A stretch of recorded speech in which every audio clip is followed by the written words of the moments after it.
This is Jack Quinn, and I didn't mean to just pick his nose. Sorry, Jack. Here, let's slide out of the way here. This is Jack Quinn, and he is AMD's Senior Vice President and General Manager of the Computing and Graphics Business Group.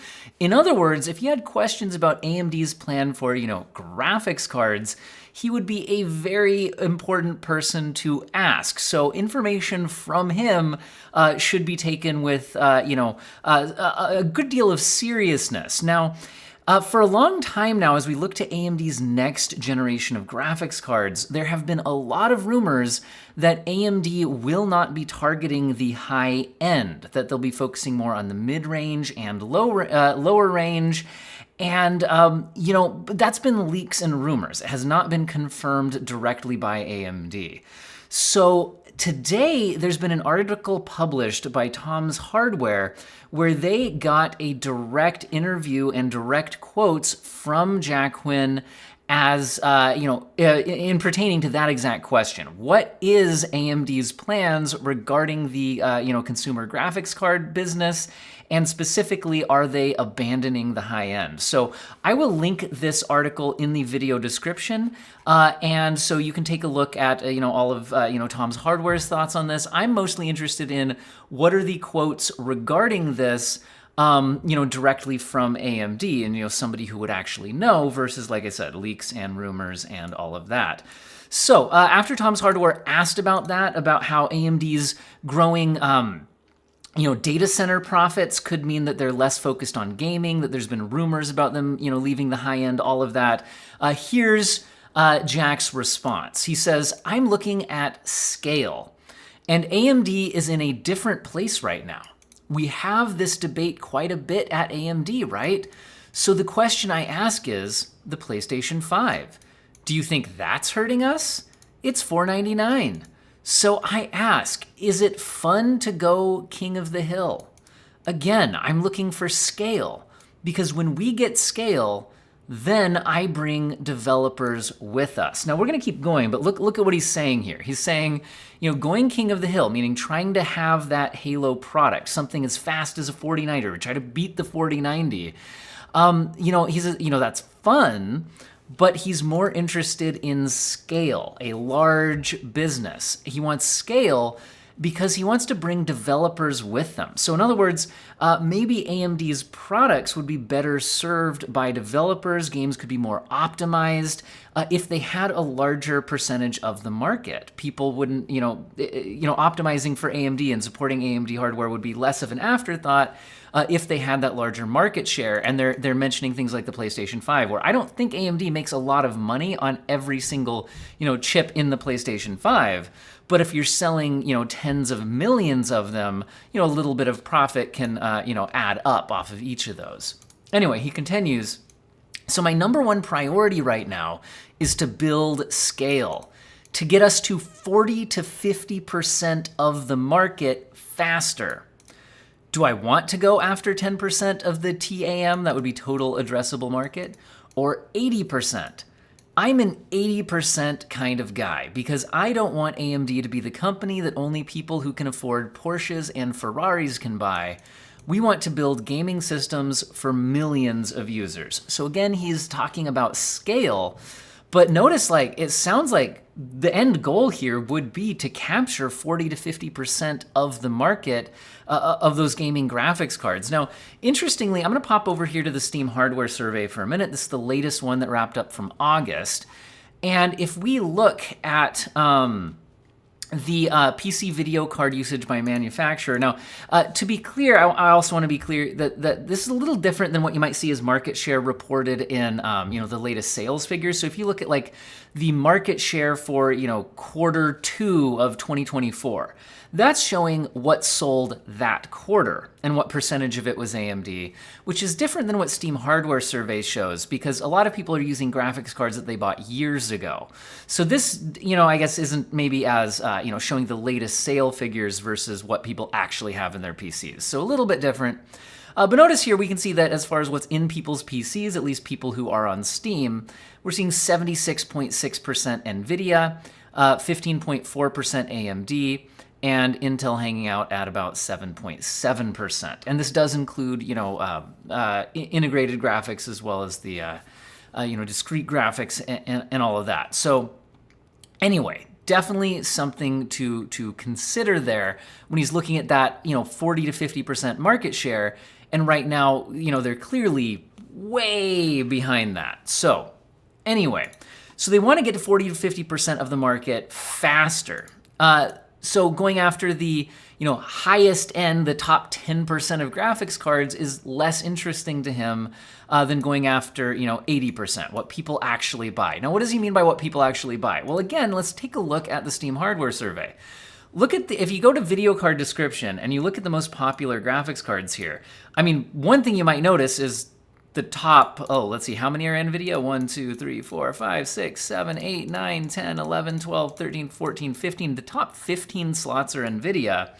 And given that AMD Radeon Graphics is the first AMD thing on the list, I'm pretty sure that's how it lists a lot of the integrated graphics. So we're not even hitting a discrete AMD GPU yet in the top, even in the top 20, because again, they show up again with AMD Radeon Graphics. So anyway, but when you look at the cards that people are actually buying, 3060, 4060, 1650, 3060, 3060 Ti, 4060, the earlier one was the laptop version, 2060. We don't even hit anything above the 60 class until the 3070, and then after that you get even more 60s and 50s with the 1060, 4060 Ti, 3050. Now you get another 70 class with the 4070. But then you got 1660, 1050 Ti. You don't hit an 80 class GPU until all the way down in position 15 with the 3080. And notice that we're not even getting to any 90 class GPUs here. No Titans, none of that, right? So when you look at what people actually buy, it's very clearly mostly those 60 class and 50 class type parts. With 70s sprinkled in there a bit, but definitely far, far less popular. So that's what he's talking about when he's talking about the 80% kind of guy, because that's where the vast majority of sales are and the vast majority of what's actually in the systems of millions of users. So he says, yes, we will have great, great, great products, but we tried that strategy, talking about being king of the hill, trying to be the best of the best. He says it hasn't really grown. And ATI has tried this king of the hill strategy. Now, notice he's saying ATI here. So for those of you who don't know, AMD at one point, their Radeon graphics division, all of that, they didn't have that originally. Originally, there was a company ATI that was a graphics card producer, and AMD acquired them. So the ATI, has kind of continued now as a part of AMD, but it was originally a separate business. So ATI back, in the past, tried the king of the hill strategy, and the market share has kind of been ... the market share. Again, what is he referring to? Well, if you want to look at the market share, I mean, not great, but then maybe he's referring specifically to those highest end products where you can see, even for NVIDIA, those highest end flagship products, where do we even get a 90 class GPU showing up here? Like maybe the 4090 way, way down here, but that's less than 1% of the market right now, at least less than 1% of the GPUs on Steam, I should say, rather than sales market currently. And it's pretty far down here. Although I will mention it does seem to be ahead of literally any discrete AMD graphics card. There's a couple of these, but again, I think these are integrated graphics. So interesting. But anyway, so that's what he means by, it's been the market share. He says, I want to build the best products at the right system price point. So think about price point wise, we'll have leadership. So he's outright saying that AMD's plan right now is to go after, the mass market appeal and price point leadership. So hopefully they actually deliver on being extremely, cost effective in the next generation. We'll have to see what happens. Now, Tom's Hardware asks, so price point wise, you have leadership, but you won't go after the flagship market. So he's trying to get them to really specifically say that they're not going to produce a flagship product for the next generation. Because notice so far, he's talking about his priority being on the mass market, the big price, cost effectiveness, want to be in systems of users. But notice he specifically never said we aren't producing a Halo product next generation. So Tom's Hardware is trying to pressure him on, but you won't go after the flagship market? ? And he says, Jack says from AMD, one day we may. So he's not saying we won't ever again in the future. He's also not specifically saying we're not right now. He's saying one day we may, but my priority right now. So priority right now is to build scale for AMD, because without scale right now, I can't get the developers. If I tell developers I'm just going for 10% of market share, they just say, Jack, I wish you well, but we have to go with NVIDIA. So I have to show them a plan that says, hey, we can get to 40% market share with this strategy. Then they say, I'm with you now, Jack. Now I'll optimize on AMD. Once we get that, then we can go after the top. So it looks like what he's specifically addressing here is, again, trying to get the developers on board with optimizing around AMD, taking AMD really seriously as one of the main things they should be thinking about when they develop their software, optimize it, choose which technologies to feature. So he's saying that right now there's a plan. If they only have this small percentage of the market share, it's really hard to get developers on board. So he's saying that we need to get larger market share before it makes sense to go after the top. Again, he never specifically said we are not producing a high-end chip this generation, to be clear. But it's definitely saying the priority right now is scale, and once we get scale, then we go after the top. So it certainly is heavily implying that they're not at all focused on going for the top-end chip right now, without specifically denying that they're producing one. So Tom's Hardware asks, this is specifically a client strategy for, in other words, the consumer market? Because again, you could be talking about all sorts of markets here, so he's just trying to get him to really focus in here, and he's like, yes, this is a client strategy. So then Tom's Hardware goes for, okay, but for data center, you're still planning for King of the Hill. Now, I'm going to, again, you can follow the link in the video description if you want to follow along on this. I'm focused on the gaming products here. So now they're talking about, the server side of thing, how there's tons of money there, going for total cost of ownership, and how their Epic stuff is doing super well. But one thing that's interesting now is he kind of switches back to talking about the client side, where he says, where on the PC side, we've had a better product than Intel. So now he's talking about CPUs rather than GPUs. But I think there's going to be some kind of like comparing how do you gain market share? Because it's a very difficult thing to do. And AMD has, unlike against NVIDIA, where in the GPU space, it's been harder for them to just have a clearly better product and be, or at least be extremely competitive. Jack is saying here that if we actually look at the CPU side of things, and on the client side, on the PC side, we've had a better product than Intel for 3 generations, but haven't gained that much share. So to me, that means that it's the developers, it's the go-to-market. And that's where I'm focusing now. I think building a great product in the client, and I was talking about consumer market now, DIY PC people, that kind of stuff, gets us to 20% market share by pure grinding. But to go to 40% is another gear, and that's the machine I'm trying to build. So this is actually a really interesting statement. So I want to focus on this for a second. What he's basically saying is he thinks that if AMD builds a better product than their competitors, but their competitors already have the large market share, the mind share of consumers, deals with, probably system integrators, all of that. They already have all of that in place. Then even if you have the better product, people don't just instantly buy it, even if it's a better value at a better price point. Better product for a lower price, people might not buy it. Or what percentage of people would? He's saying that building a great product in the client space might get them 20% market share just by pure grinding.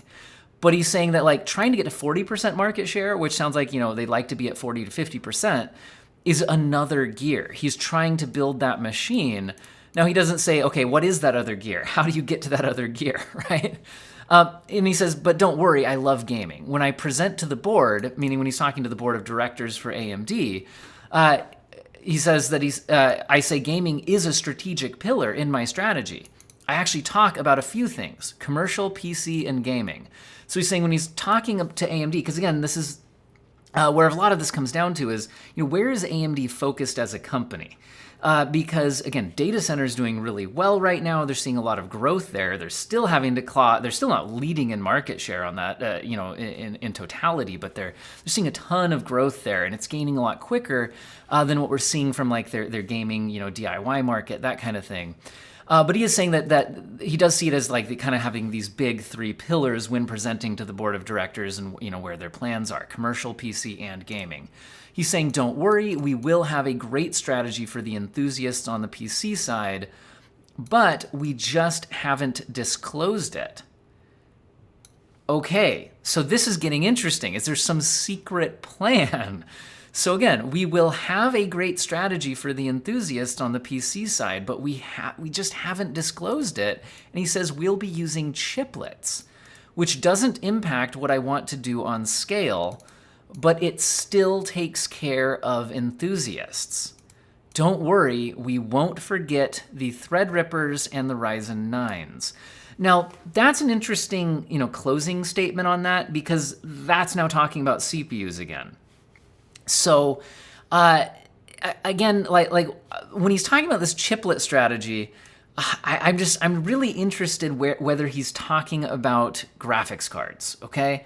Because there has also been, again, if you look at the rumor mill for what's upcoming, there's been talk about why is AMD not targeting a high-end flagship graphics card this next generation. And a lot of the rumors have pointed to they want to go with a multi-chip design, but it's not ready.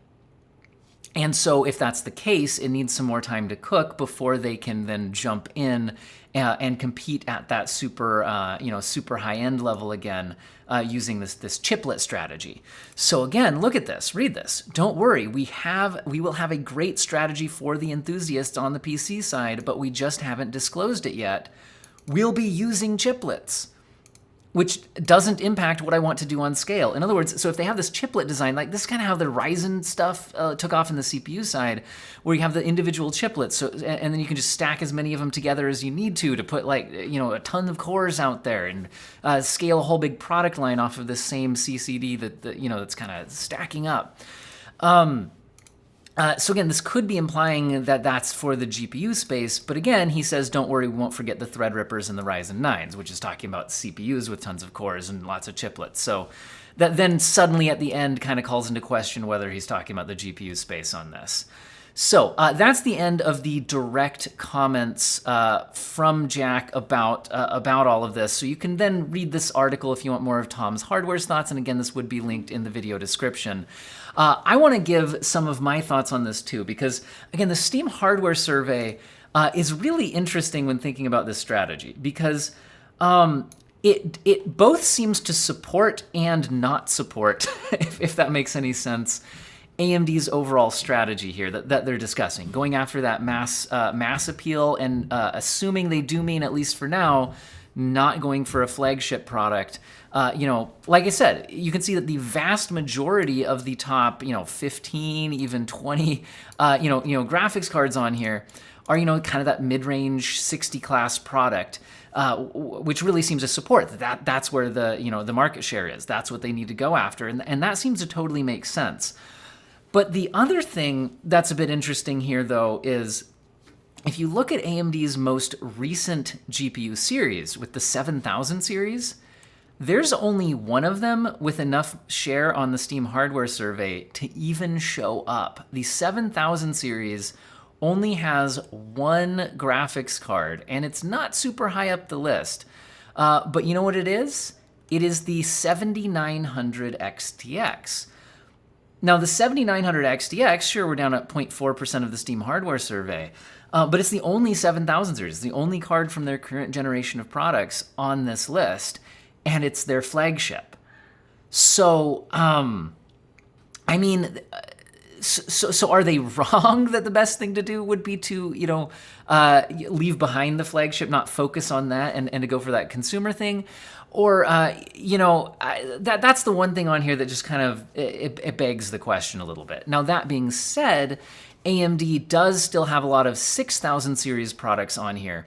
And some of them are, not super high up the list, but, you do start spotting them. And what are they? Well, the first one to pop up is the RX 6600, which has been sitting at around $200 right now. And for a $200 graphics card, it's providing a lot of value. And it's competing super well up against something like an RTX 3050, which costs more, which is what NVIDIA is kind of offering in that pricing segment.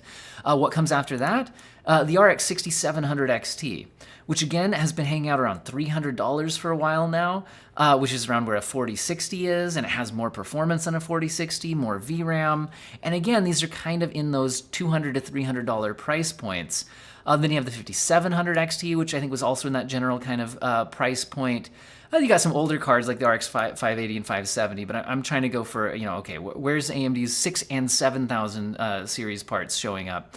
And again, like I said, you get the 7900 XTX, but then you get the 6600 XT, 6750 XT, 6650 XT, and then finally a 6800 XT, going with more of a higher end product. So I guess what I'm saying is, both things could be supported a little bit, but I think it is absolutely true that if AMD is actually targeting 40% of the market, 40 to 50% of the GPU market, they absolutely do need these people who currently have a 1060, a 2060, or a 3060, or a 4060 type product to actually choose to buy an AMD GPU when they upgrade.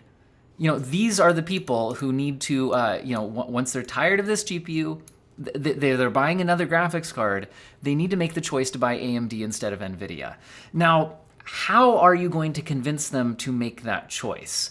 That's really hard. And when he says, he says, going to 40% is another gear. That's the machine I'm trying to build. How do you build that gear? What does it look like for you? I mean, honestly, you guys watching this video, if you have an NVIDIA GPU, what would it take for you to switch to AMD or seriously consider switching to AMD when you upgrade? Because a lot of people, if they're already with one brand, they're kind of happy with that, they're familiar with that, they're just going to stick with that. So again, he says and admits it's not just, building the better product that might get you to 20% market share. You need people to switch. How do you do that? And again, they did imply that at least part of that is, in that pricing strategy, which was, good to see, because I would like to see that pricing strategy. But again, when we look at the Steam hardware survey, what is the top GPU? The RTX 3060. Okay, the RTX 3060. Now, I want to bring up something like, so here's a video I made back in 2023 comparing the RTX 3060 with the 6700 XT. Now, why was I comparing them? Because as I'm showing behind you right now, at that time, an RTX 3060 was about a $350 graphics card. And so was the 6700 XT, where I jump ahead here. Yeah, they came in at about $360 and then went up a little bit up from there. But they were within, $10 to $20 of the price point of an RTX 3060. A 6700 XT was in the absolute same ballpark of price as a 3060. And here's the thing. I mean, you don't need to even take my testing for word for it. If we go to like the relative performance chart from Tech PowerUp's database, and you set an RTX 3060 as the baseline, then the 6700 XT is over 30% faster. It's over 30% faster, and they were coming in at around the same price. So AMD, for quite a while, was delivering 30% or more performance at that $350 price point than NVIDIA was, at least in the United States. I understand that that's where some of this could get more complicated is in other regions around the world. Maybe pricing looks different, but at least in the United States, 30% more performance for pretty much the same price. And which one is sitting at the absolute top of the Steam hardware survey? The RTX 3060. Now, so what's the difference between these? They're both 12 gigabyte VRAM cards, but NVIDIA has the feature set advantage. You got DLSS, which I think for me personally, at least, when I'm recommending the cards, the biggest thing AMD needs is something that is a true, absolute competitor to DLSS, it is just as good. It needs to be just as good, because the number of games right now that basically just assume you'll be using an upscaler is massive. And if you look at the number of people who are using upscalers, it's massive. And a lot of games just default to using upscalers when you just open up the game now. And honestly, DLSS looks noticeably better, especially at resolutions people are actually using, like 1080p and 1440p resolution. And so for me, I think that's the biggest thing, is AMD needs that feature set parity, and the biggest one is DLSS. And FSR has been getting better, but it is still noticeably visually worse, visually worse than DLSS is. So for me, that's the biggest place they need. Also, back in this generation performance tier, I don't think ray tracing was that big of a deal. Like, maybe it's a bigger deal in marketing than it is in like real world use case. But as games are getting, we're moving on, right? Time goes on, and ray tracing is being featured in a lot more games, and we're even getting some game engines that completely rely on it, like with like the Snowdrop engine with from Ubisoft with their Avatar, Frontiers of Pandora, Star Wars Outlaws, where there's really no way to totally turn off ray tracing, that kind of thing. I think especially as we get into the next console generation, there's going to be just I don't know if every game will use ray tracing, but if we start getting hardware, for the consoles where a lot of game development is focused on, where ray tracing could be a bigger thing that they focus on, I think that could start to be more of a problem. So I don't know. I think AMD really needs to catch up in feature set parity and offer more performance at the same price, or you could think of it as a lower price for the same performance, depending on which GPUs you're specifically comparing. Because I think 30% better performance for about the same price sounds really good, but then you can start being all the like, but what about DLSS? But what about ray tracing? And then people start to be like, maybe I don't want to. I don't want to make that switch. So I think they really need that feature set parity.